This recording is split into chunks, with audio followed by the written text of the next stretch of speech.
Welcome back everyone. I'm about to read Chapter 2, The Vanishing Glass.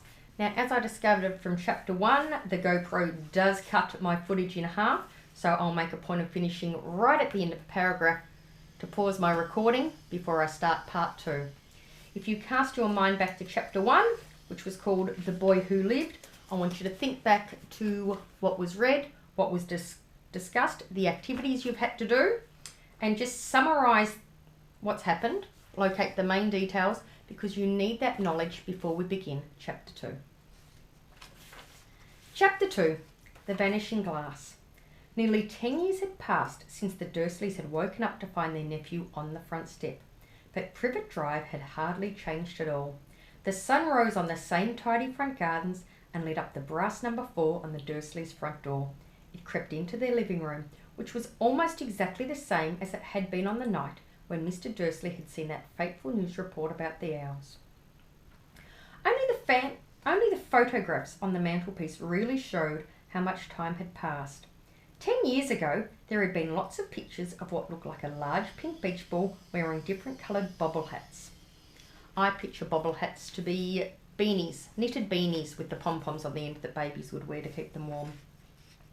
But Dudley Dursley was no longer a baby, and now the photographs showed a large blonde boy riding his first bicycle on a roundabout at the fair, playing a game with his father, a computer game, being hugged and kissed by his mother. The room held no sign at all that another boy lived in the house too.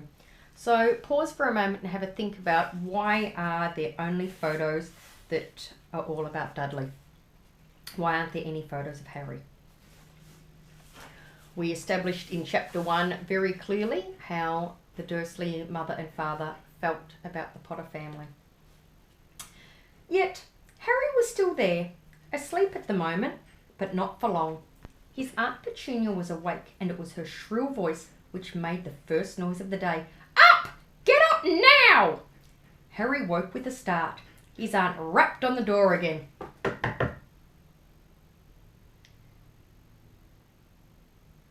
She screeched. Harry heard her walking toward the kitchen and then the sound of the frying pan being put on the cooker, which we would call a stove. He rolled onto his back and tried to remember the dream he had been having. It had been a good one. There had been a flying motorbike in it. He had a funny feeling he'd had that same dream before. Now once again, cast your mind back to Chapter 1. Who rode the motorbike? And who did the motorbike belong to? His aunt was back outside the door. Are you up yet? She demanded. Nearly, said Harry. Well, get a move on. I want you to look after the bacon, and don't you dare let it burn. I want everything perfect on Daddy's birthday. Harry groaned. What did you say? His aunt snapped through the door. Nothing. Dudley's birthday. How could he have forgotten? Harry got slowly out of bed and started looking for socks. He found a pair under his bed and after pulling a spider off one of them, put them on.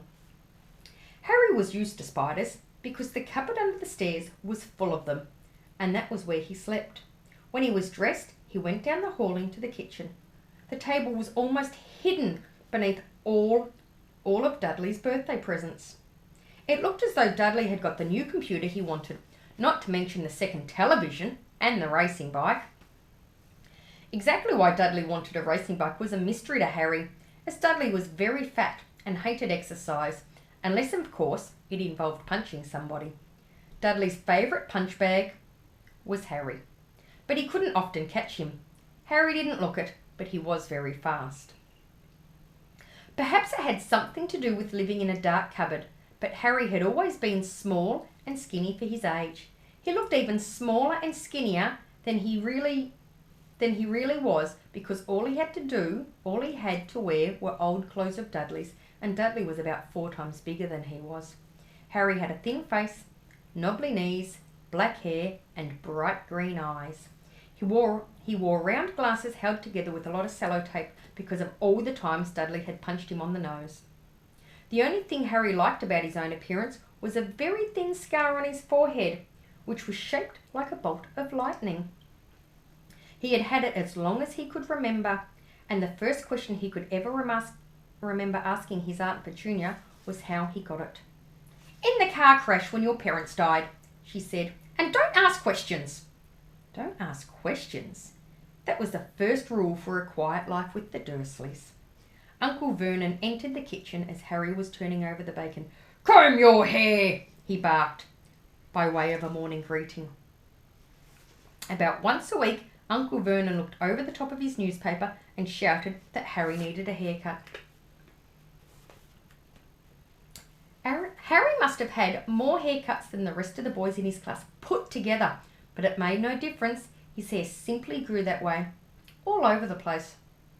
Harry was frying eggs by the time Dudley arrived in the kitchen with his mother. Dudley looked a lot like Uncle Vernon. He had a large pink face, not much neck, small watery blue eyes, and thick blonde hair that lay smoothly on his thick, fat head. Aunt Petunia often said that Dudley looked like a baby angel. Harry often said that Dudley looked like a pig in a wig. Harry put the plate of eggs and bacon on the table, which was difficult as there wasn't much room. Dudley, meanwhile, was counting his presents. His face fell, which meant it went from happy to could be disappointment, anger, shock. 36, he said, looking up at his mother and father. "That's 2 less than last year." "Darling, you haven't counted Auntie Marge's present. See, it's here, under this big one from Mummy and Daddy." "All right, 37 then," said Dudley, going red in the face. Harry, who could see a huge Dudley tantrum coming on, began wolfing down his bacon as fast as possible in case Dudley turned the table over. Aunt Petunia obviously scented danger too, because she said quickly, "And we'll buy you another 2 presents while we're out today. How's that, Popkin? 2 more presents. Is that all right?" Dudley thought for a moment. It looked like hard work. Finally, he said slowly, "So I'll have 39,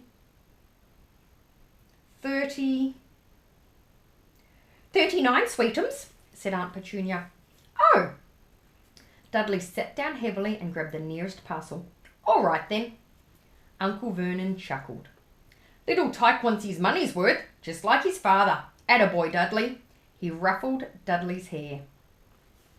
At that moment the telephone rang and Aunt Petunia went to answer it while Harry and Uncle Vernon watched Dudley unwrap the racing bike, a cine camera, a remote control aeroplane, 16 new computer games, and a video recorder. He was ripping the paper off a gold wristwatch when Aunt Petunia came back from the telephone, looking both angry and worried. "Bad news, Vernon," she said. "Mrs. Fig's broken her leg. She can't take him." She jerked her head in Harry's direction. Dudley's mouth fell open in horror, but Harry's heart gave a leap. Every year on Dudley's birthday, his parents took him and a friend out for the day to adventure parks, hamburger bars, or the cinema. Every year, Harry was left behind with Mrs. Fig, a mad old lady who lived 2 streets away. Harry hated it there. The whole house smelled of cabbage and Mrs. Fig. And Mrs. Fig made him look at photographs of all the cats she'd ever owned. Now think, if you were Harry, how horrible it would be living with the Dursleys, that if he hates Mrs. Fig, just how bad it must be to spend time with her when the Dursleys are bad enough. "Now what?" said Aunt Petunia, looking furiously at Harry as though he'd planned this. Harry knew he ought to feel sorry that Mrs. Fig had broken her leg, but it wasn't easy when he reminded himself it would be a whole year before he had to look at Tibbles, Snowy, Mr. Paws, and Tufty again. We could phone Marge," Uncle Vernon suggested. "Don't be silly, Vernon. She hates the boy."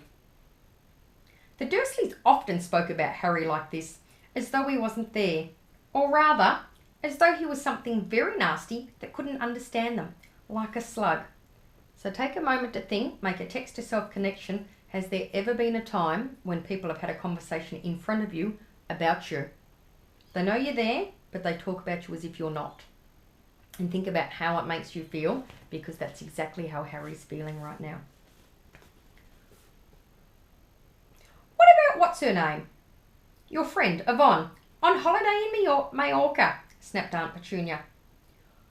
"You could just leave me here," Harry put in hopefully. He'd be able to watch what he wanted on television for a change, and maybe even have a go on Dudley's computer. Aunt Petunia looked as though she'd just swallowed a lemon. "And come back and find the house in ruins," she snarled. "I won't blow up the house," said Harry, but they weren't listening. "I suppose we could take him to the zoo," said Aunt Petunia slowly, "and leave him in the car." "That car's new. He's not sitting in it alone." Dudley began to cry loudly. In fact, he wasn't really crying. It had been years since he really cried, but he knew that if he screwed up his face and wailed, his mother would give him anything he wanted. I wonder if you can make a text-to-self connection again about a time you put on the tears to get something you wanted or to get something your way. I'm sure you'd find a time.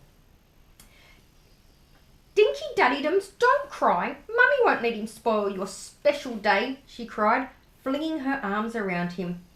I don't want him to come," Dudley yelled between huge pretend sobs. "He always spoils everything." He shot Harry a nasty grin through the gap in his mother's arms. Just then, the doorbell rang.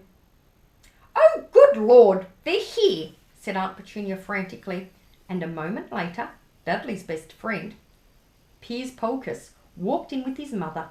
Piers was a scrawny boy with a face like a rat.